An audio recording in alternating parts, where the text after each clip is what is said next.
Pupunta ko doon sa kwarto at pagtutupiin ko yung mga damit ni Papa. Kuha ko lahat ang mga damit niya doon sa closet. 50th wedding anniversary naming dalawa. At puro mga bago ang mga ano niya. Golden Gate.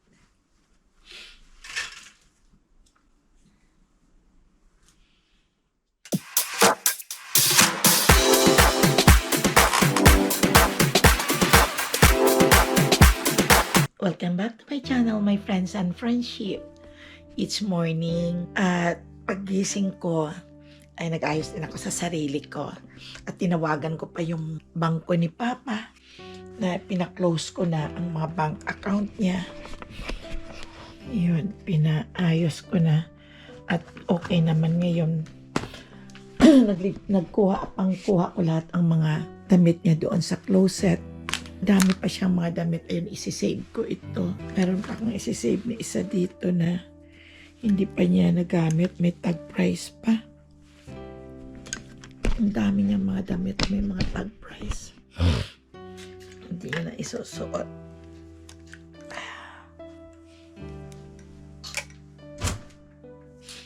Mga damit niya. Dami niyang damit. Itatabi ko lang ito sa box.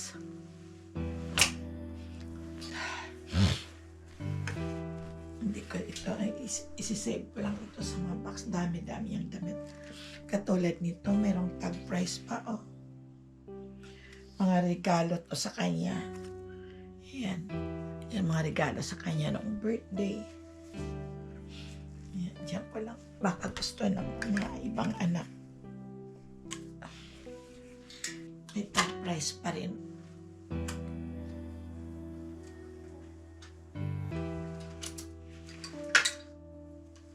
Isa pa siya. May tag price pa. Nung nakarang birthday niya, nung nag-celebrate, itang regalo sa kanya. Ito mga bago.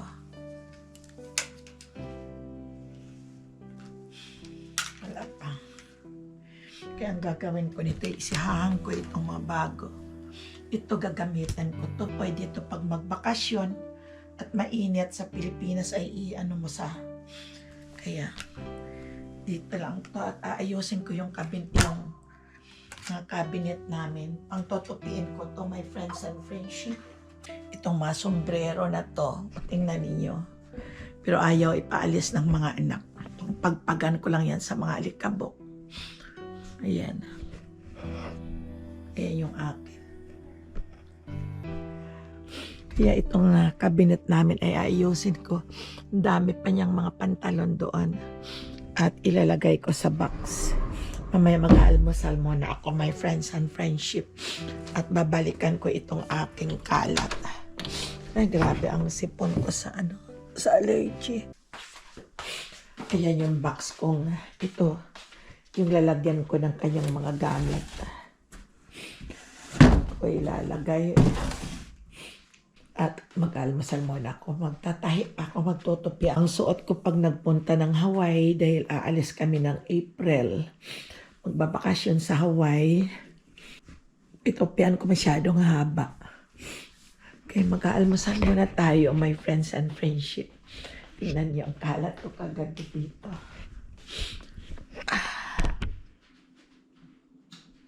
Nagugutom na ako. Oh, my friends and friendship, ng candle. Dito sa ni Papa.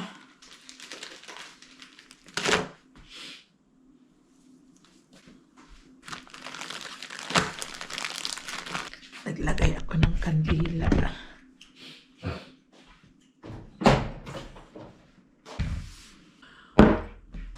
Liligpit muna tayo. Magwawalis, my friends and friendship.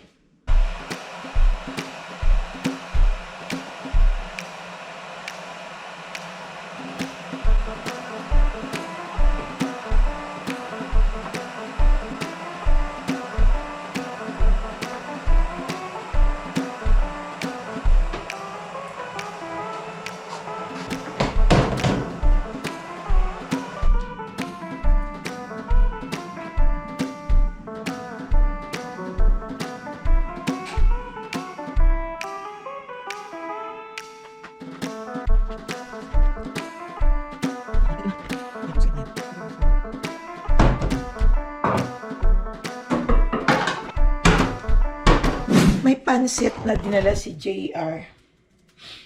Iinitin ko.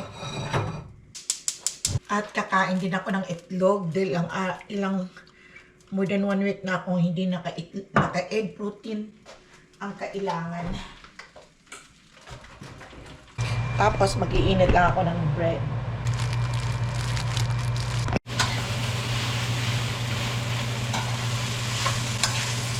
Ang dami pa ng pansit mo to.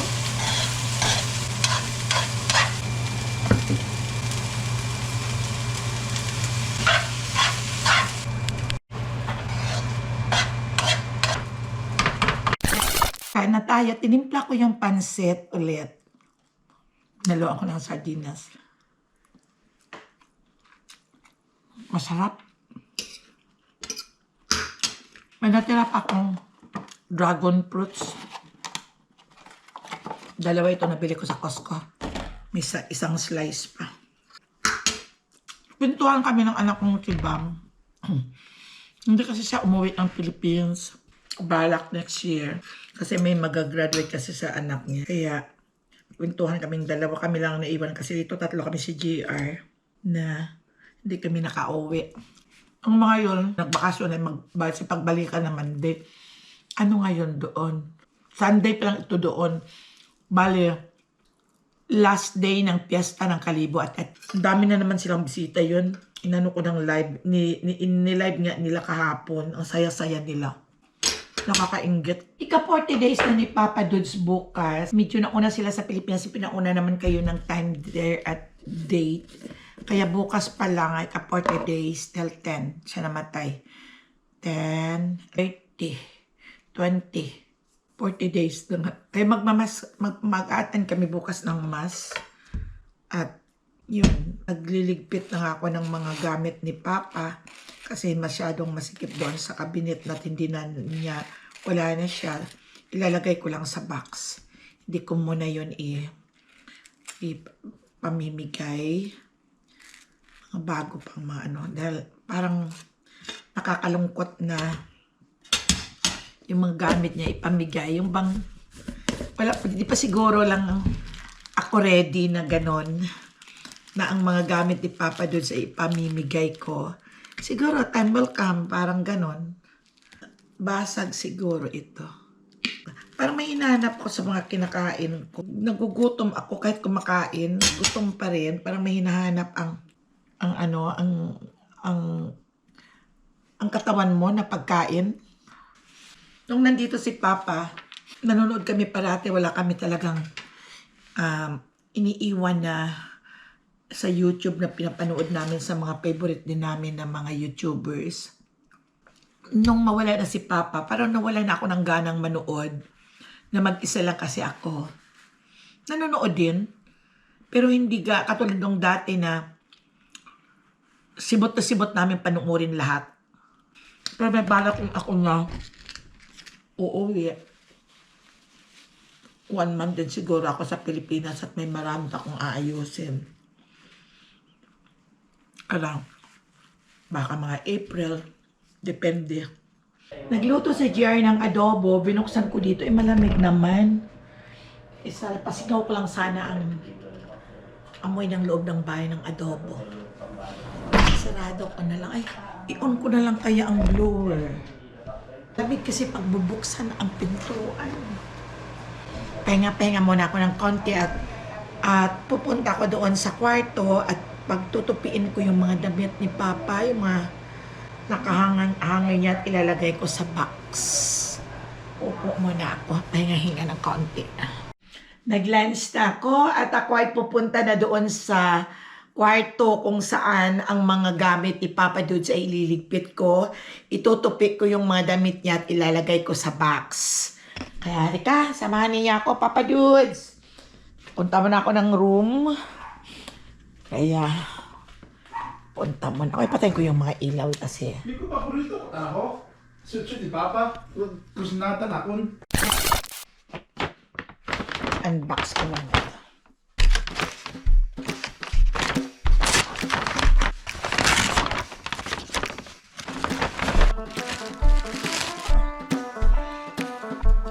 Kailan to? Shoes naman. Kahit pula siya, sapatos lang.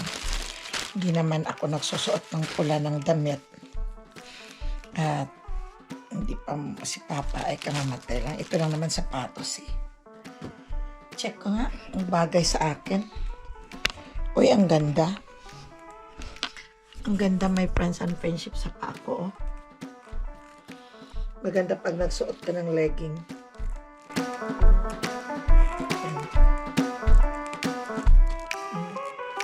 Nice. Comfortable. Tablet talaga siya, my friends and friendship sa paa. May in-order ako nitong black. Ito, may black ko pa. Dalawang in-order ko. Red at saka black. Malambot sa paa. Ang ganda ng kanyang oh. At hindi masyadong mataas. Ito ang bagay sa akin. Kasi sanay ako magsuot ng may heel. Pag naka-flat ako, masakit ang talampakan ko. Kailangan may counting heels. Kaya maganda. Ang ganda talaga ng product na to. Papa. Wala nang amoy ni Papa. Papaano? Nakatangay na ito. Hindi naman niya ito sinusuot. Tagal-tagal ng mga damit. Wala naman siyang. At hindi na masikip na sa kanya. Ito sa may tiyan. Tagal na itong mga damit niya. Maano talaga siya sa damit. Maingat. Ito ang favorite niyang sweater. Ito. Sweatshirt. Sinusuot niya ito tuwing Pasko. Papa talaga. Yung mga damit niyang ito ay niregalo ng kanyang mga anak. Ito rin pag ang ano namin ang motif namin kung Pasko ay green, ito meron siya. Ay naku, Papa. Nakakamiss ka, Papa ko. Ano yan, keep ko lang to. May alaala naman ako para kay Papa. Puro mga bago pa to, my friends and friendship. Kakalungkot nga eh. Ako ang nagpipili nito pag nagpapasuot sa kanya ng damit. Sasabi niya, ay hindi sa akin makasya yan, masikip. Kasi lumaki yung tiyan. Ito maganda ito. Ito isang beses lang niya itong nasuot. Ayan Ang ganda nito. Ganda-ganda talaga. Wow.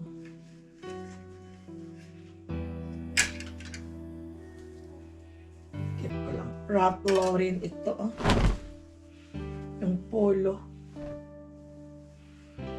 Ito yung parati niyang sinusuot. Ito. Ito. Ang mga polo pa niya ko. Ay naku, Papa, parang kailan ka lang nagsusuot ng mga ito. Dami niyang mga damit. Hindi naman niya nasusuot lahat. Kaya tuwing may mga okasyon na hindi ako nagbibili ng damit, ito ang binili ko sa kanya. Ito. Ang binili ko ito. Ayaw niya itong isuot kasi sabi niya, nasuot na to pag uwi sa Pilipinas. Every time daw na isusuot niya, ito ay nagkakasakit siya. Ito ang paborito kong color na binili para sa kanya. Ganda.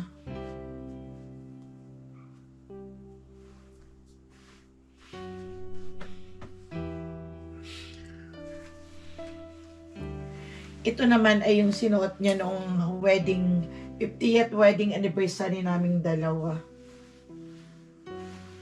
Binili ko pa saan ko pa ito binili noon? Online. Online ko lang ito binili. Yan.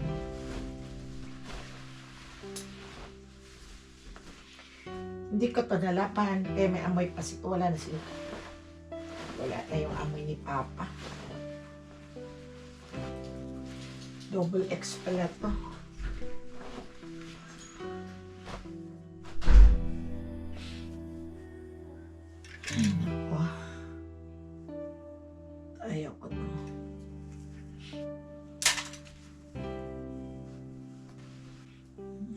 ibigay sa kanya.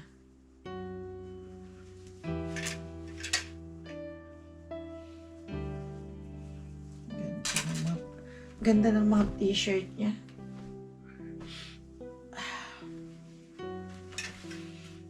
May mga vest.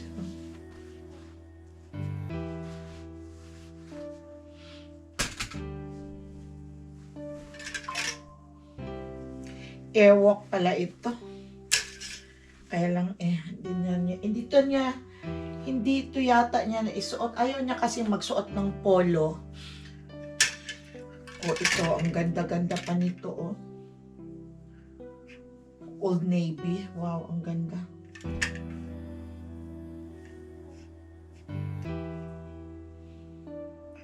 Laban ko nga ito para may kaunting mancha.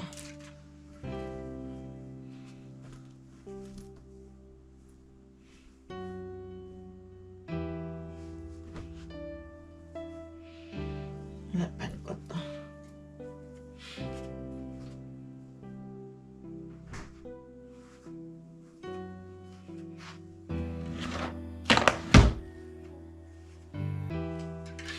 Dami-dami yung damit. Ito, Under Armour ito. Ganda.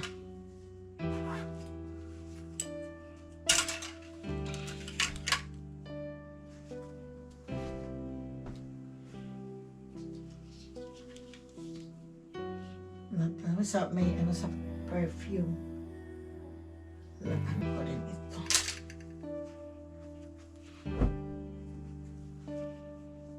Ganda ng mga kulay. Ay, naku, Papa. Itong mga damit na nito, ay nalulungkot ako. At ikikip ko na lang ito, Papa, sa box. Hindi ko ito ipapamigay. Nalulungkot ako, my friends and friendship. Pero kailangan kong tanggapin na wala na si Papa. Pero nalulungkot talaga ako sa ganitong ginagawa ko kay Papa ng mga damit. Dami-dami niyang mga damit. Mga shirt. Oh my God. Oh. Pangtupik ko. Ito ang binili ko din sa kanya to. Yung Up 9.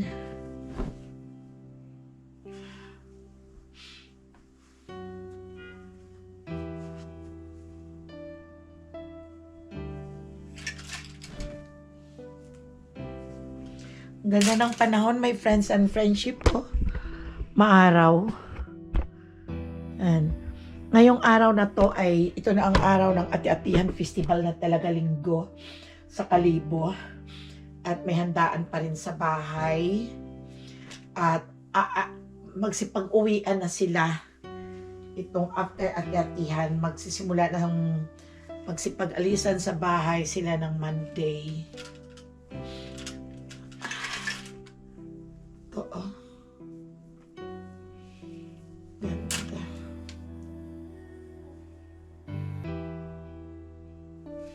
Ang ganda naman ni Papa. Sinusuot niya ito.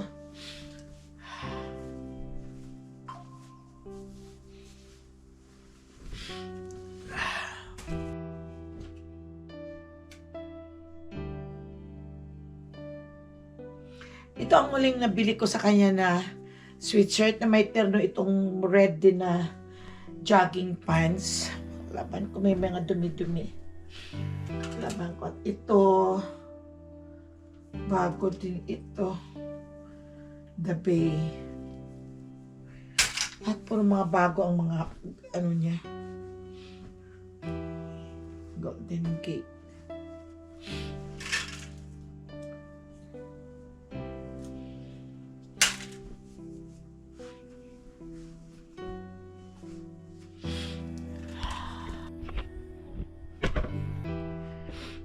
Yan, no? Dami-dami ni Papa mga damit na puro mga bago pa. Doon pa yung iba. Kunin ko pa yung mga pantalon niya. Pinangtupi ko ang mga damit ni Papa, my friends and friendship, at ilalagay ko doon sa taas. Doon sa aming cabinet.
Ay, nagutom ako, my friends and friendship. Tapos ko nang maitupi at mailigpit yung mga gamit ni Papa doon. Nandoon sa taas pinangtupi ko. Sana ba yun? Hindi na makikita. Ito. Ito siya, my friends and friendship. Ayan. Pinangtutupi ko yung mga gamit niya. Yung iba doon nakahanger. Ito ay ang akin. Dami-dami ko rin yung akin, oh. Nilinis ko muna itong closet. At aayusin ko. Yes, saan ko na pamimigay yung mga gamit. Mga isang suot lang yan, sayang. Ayan, oh, kadami-dami.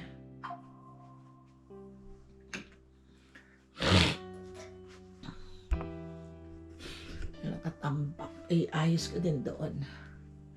Aalisin ko na yung mga damit na hindi ko sinusuot. Dami. Ang boy pa si Papa. Bakit ka magtataka, sabi niya.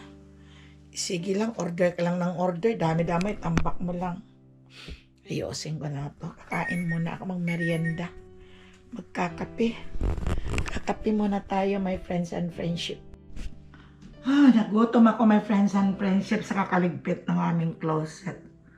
Kakatop, hindi ko pa natapos. Sakit ang ulo ko.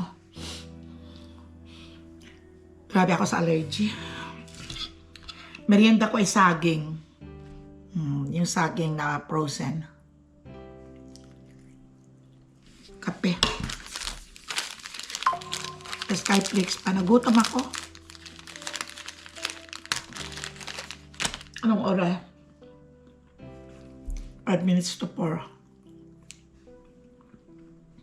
Balikan ko doon yung mga damit ko pang yon.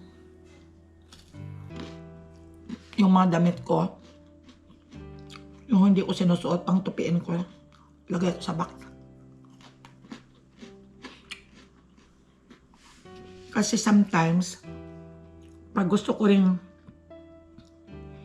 magsuot nun, ay binubuksan ko lang ang box. Pabalik-balik lang naman ang oso eh.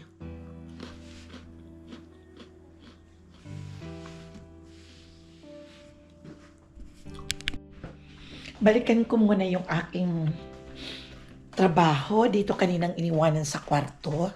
Yung pagliligpit ng mga gamit ko. Wala akong matutulugan mamaya pag hindi ko ito naligpit. Kaya